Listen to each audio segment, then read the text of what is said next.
Today on Windy Man One Man Garage, we are trying this 650 ABS 2 in place of the old Performer 750 on the Starchief.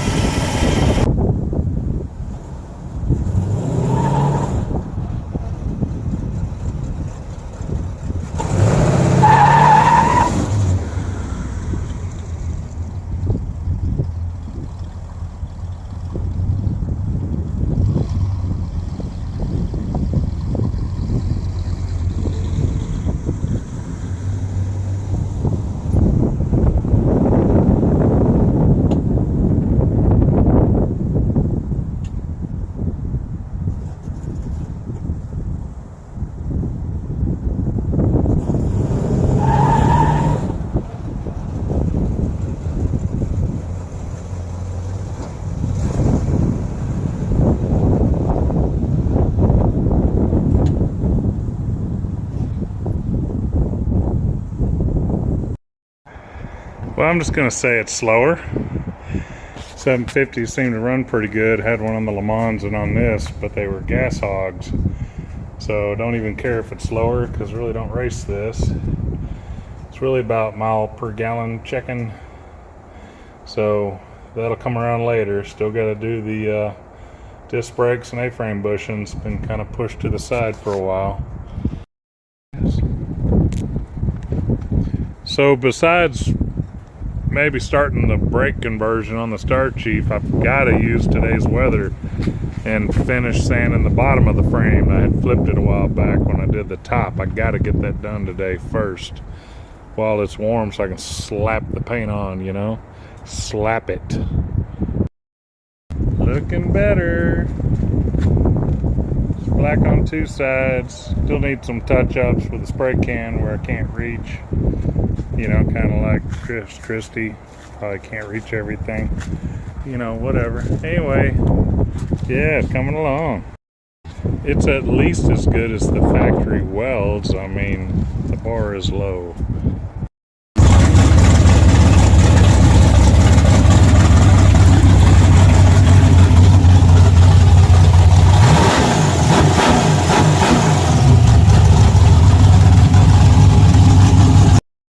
First step is get the vintage hubcap pulling tool, if you've never seen one of those before. Dog dish.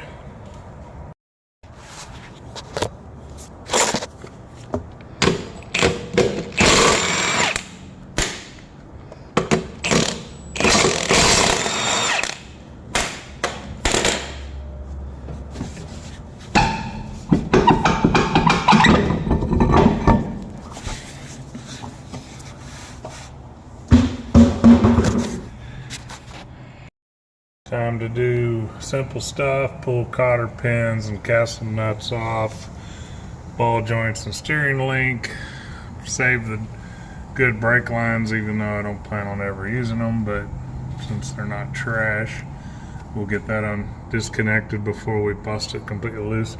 Note the clean KYB gas-adjust shocks are still looking good.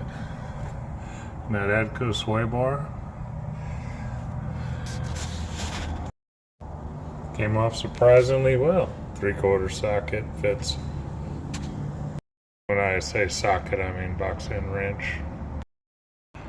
Just a reminder of the jackassery that worked on the 70 Bonneville these disc brakes came off of. I don't know if you ever saw, I guess it was 2 years ago on the channel, you'll see me parting the gold 70 Bonneville coupe that went to the crusher. And, you know, these are rear steer, so this is passenger, right side front, left front. These are brake bleeders. So they had the right caliper on the left caliper on the right, and the bleed screws are pointing down. So kind of hard for bubbles to work that way. Maybe they installed it in the southern hemisphere. I'm not sure. I'm just thinking the brake job, you know, with the good Pep Boys parts just didn't quite work out.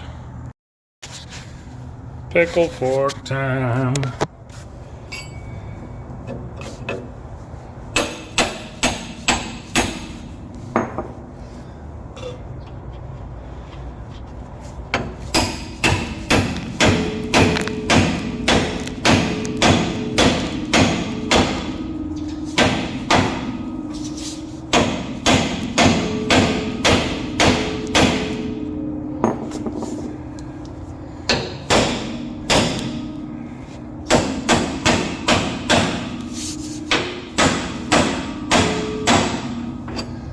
That was hard enough, and that was the easy one. Can hardly wait. Big ones are going to be fun. Top cotter pin out, not going to be reused. Upper is also 3/4 inch.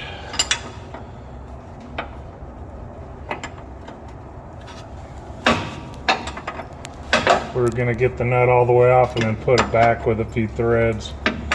So when we go to separate stuff, it won't be completely apart. The top one's going to be easy to bust loose because the spring pressure of the coil spring is pulling down on the direction we need to go. It's just this chassis uses the lower with the nut under the A-frame, which is a little bit different,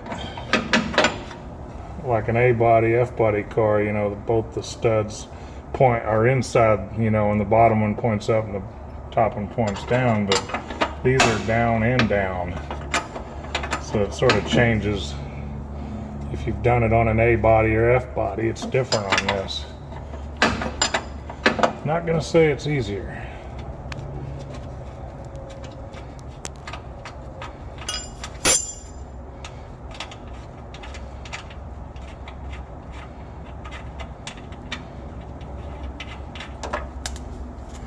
That's good enough. We'll guess whack on that too.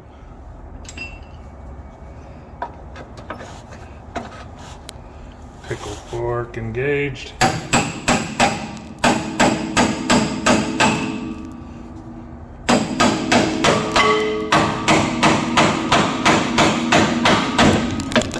Oh, well, that went better than planned.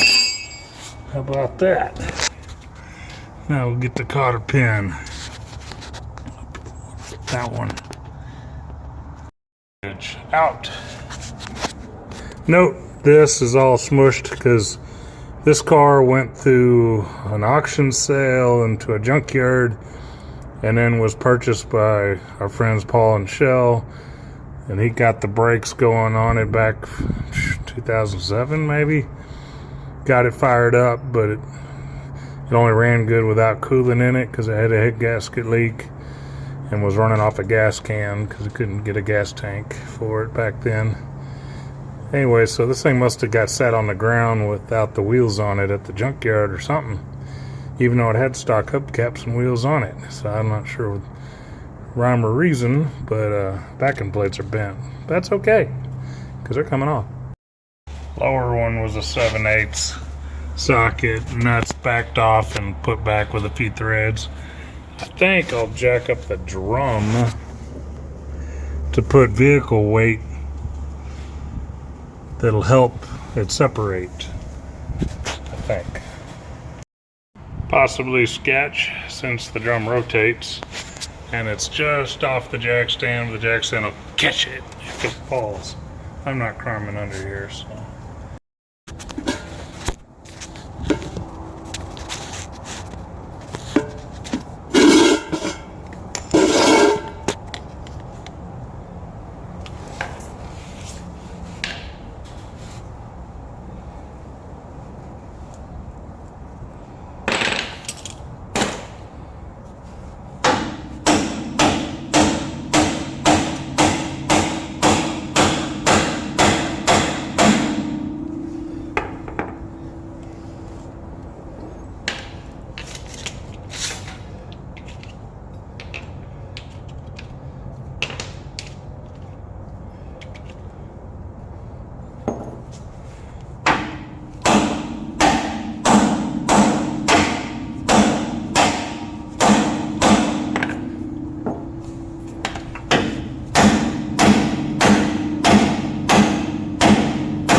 We're gonna continue that off camera.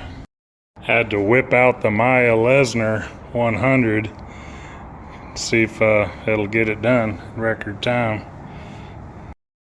Did some PB blaster up here while we're waiting on the bottom and gonna get this line off. Now we can start making a bigger mess. We're gonna pull out this clip.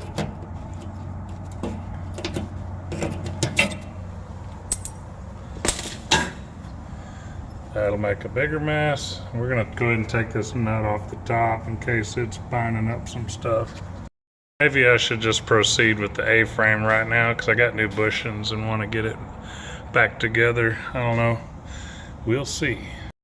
Here's an old school simple thing. If you see hex head bolts around your ball joints, that means these were replaced before because they come riveted on and you have fun of grinding, drilling that crap out. So these were actually replaced before. I don't see it that the uppers were changed, but the lowers were. Of course, the boots will be tore up by the time I get the thing separated.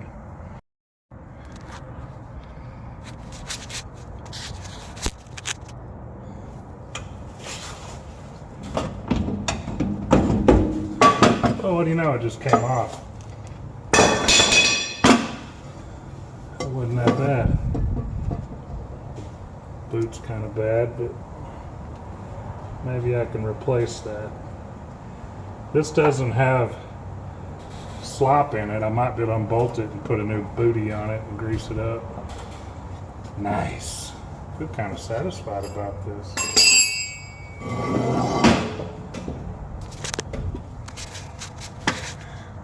Well, 2 years later, we're finally going to do the brakes. Of course, I'll need to get an extension and impact this off the wrench on the other side. Easy peasy. We've got that upper A-frame off, and that boot's actually in decent shape, and the original upper ball joint seems good. And this thing's only got like 56,000 miles anyway. That lower, we're just gonna pull it off and clean it and see if we can reboot it. And I'm taking a break because, you know, it's Friday. It's also running out of daylight time, so I don't think I'm gonna fool with this. Side's gonna go together before I tear down the other side. That was my goal.